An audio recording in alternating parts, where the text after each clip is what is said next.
araka ny nambara teo moa hoe niezaka isika nitondra fanazavana ao anatin'izao zavatra miolikolika eto Madagasikara izao. Everina fa maro amin'ireny nahafahany tsirairay nisintona an'izay mety ho fomba fijery eo amin'ny raharaha eto Madagasikara. Sika moa amin'ny fanaovana dinidinika tahaka an'izao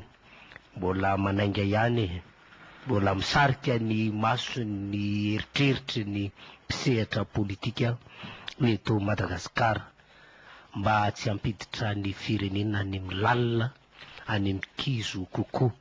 mihoatra amin'izao efa misy azy zao, ary misarika ny maso sy ny sain'ny olom-pirenena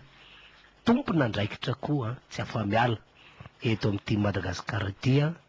mba andinika sy hijery ny anjara manandrify ao anatin'izao fiainam-pirenena izao. Dia izay ny azonay natolotra tomboko lahy sy tomboko vavy makasitraka amin'ny tafotafo Andriamatoa Raintsoanary mankahirenao hatrany satria tsy vitany hoe mandefa resaka tahaka an'izao na dinidinika fa dia mbola tsy maintsy misedra ndraiky io ny hoe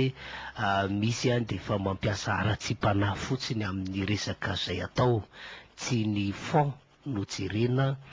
fa dia mandeha miezaka mamily mankany amin'izay tiany ambliana azy dia ireny rehetrarehetra ireny no hitrotrona ambavaka anao mba havita be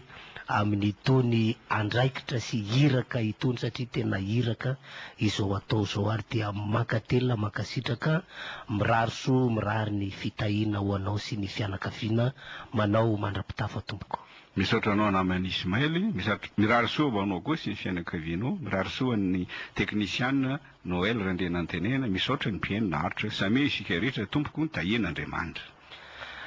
Noël Randrianantenaina Raintsoanary, Ismaël Zafinarivo no niaraka taminao.